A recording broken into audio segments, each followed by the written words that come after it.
घर की लड़ाइयाँ कितनी भी हो, लेकिन ये भी सच है कि किसी पर कोई आपत्ति हो तो अपना ही परिवार साथ देता है। भैया, मेरे पीछे पुलिस लगी है, प्लीज मुझे बचा लो।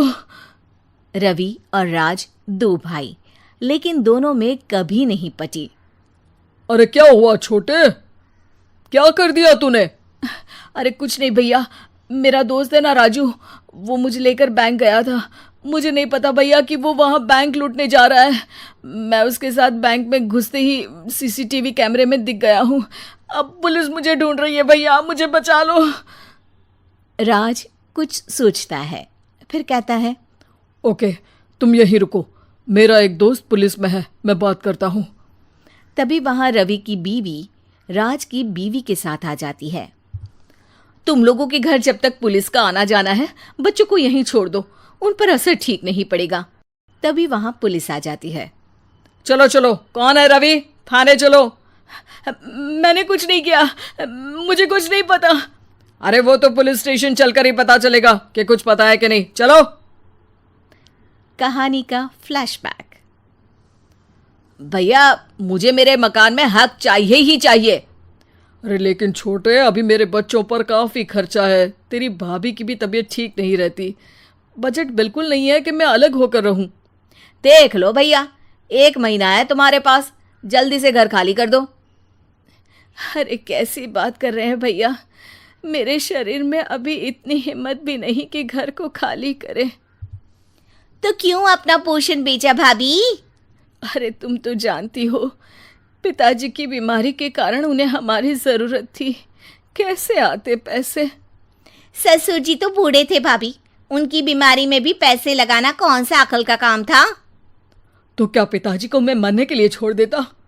अरे रवि, तू तो समझ, पापा को हमारी ज़रूरत थी, उन्होंने हमारे लिए हर वो काम किया जिससे हमें खुशी मिले। बैक टू रवि, जो जेल में बैठा है। ये मैंने क्या कर दिया था? मैं ना पिता का हुआ ना ही भैया का।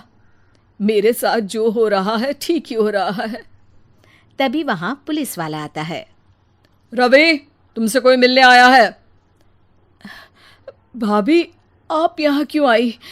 पुलिस स्टेशन है ये भाभी। भैया, आपकी जगह मेरा भाई होता तो क्या मैं नहीं आती?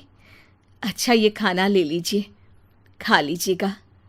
आपके भैया लगे हैं वकीलों और पुलिस वालों से बात करने में, डरने की कोई बात नहीं। जब आपने गुनाह किया ही नहीं तो सज़ा भी नहीं मिलेगी। रवि भाभी को देखकर रोने लगता है।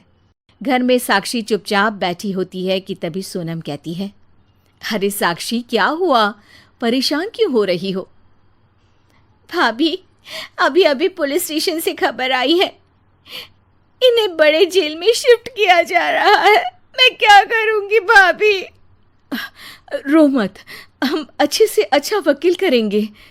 लेकिन उसमें तो बड़े पैसे लगेंगे दीदी, हम इतना पैसा कहाँ से लाएंगे? अरे क्यों, ये मकान है ना, और मेरे कुछ गहने भी है। साक्षी की आंखों में पानी आ जाता है।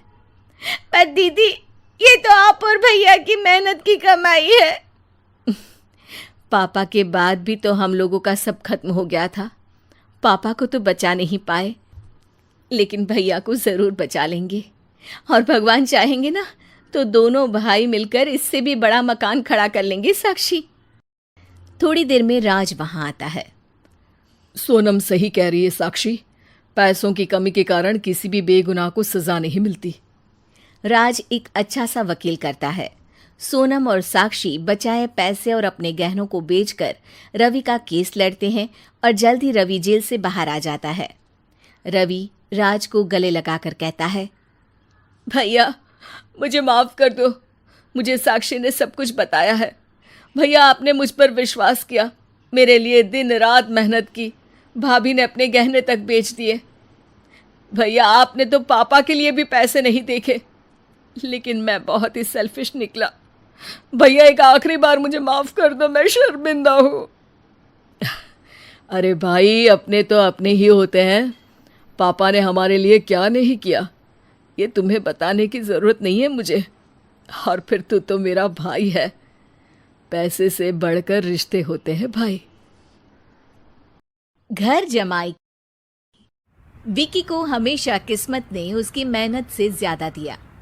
पैदा हुआ एक बड़े घर में, मुंह में चांदी की चम्मच लेकर, और शादी भी की एक उससे भी बड़े घर में, सोने की चम्मच मुंह में लेकर। उसे मेहनत करने का शौक नहीं था। एक शौक था, वो भी घटिया शायरी करने का। उसकी हर बात शायराना ही होती थी। जैसे कि एक दिन, दूर से देखा तो चांद पे दाग था, दूर से देखा तो चांद पे दाग था, पास से देखा साबुन का छाग था। ठोको ताली। अरे ऐसी शायरी करोगे तो ताली तो पता नहीं, कोई तुमको ही ठोक देगा। शायरी वो बिल्ली है जो किसी का भी रास्ता रोक दे, और क्या मैं किल हूं जो कोई मुझे ठोक दे। मुझे तो आपसे बात ही नहीं करनी। मैं निकला था गाड़ी लेके, लेकिन दौड़ के जा रहा हूँ। मेरी शायरी कोई नहीं सुनता, मैं घर छोड़ के जा रहा हूँ। धीरे बोलिए जी, मम्मी पापा को पता चल जाएगा तो तुमको सच में तुम्हारे मायके भेज देंगे। सस्ते साबुन से मेरी कॉलर चमकी नहीं, सच में चला जाऊंगा, मेरी बात कोई धमकी नहीं। अगर शायरी ही सुनानी है तो सुनाओ, लेकिन कोई काम धंधा भी तो करो।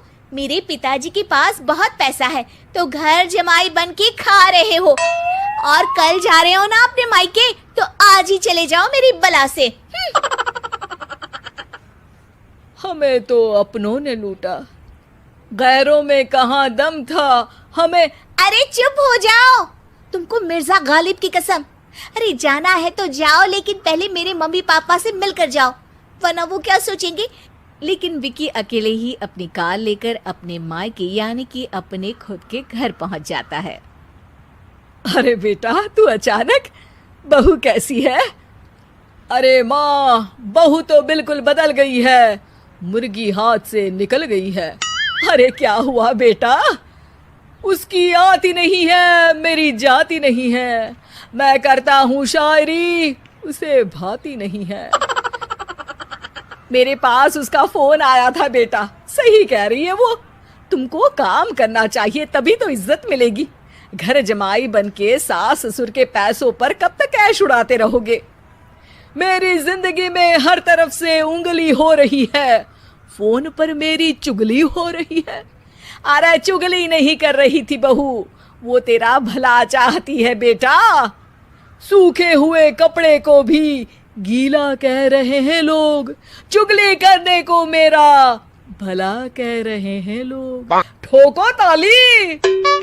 ये सुन के माँ अपने हाथ से अपना सर पीट लेती है। अरे माँ, ताली की जगह माथा क्यों ठोक रही हो? बेटा तू ना आराम कर, तेरे पिताजी भी आने वाले हैं, खाना लगा देती हूँ।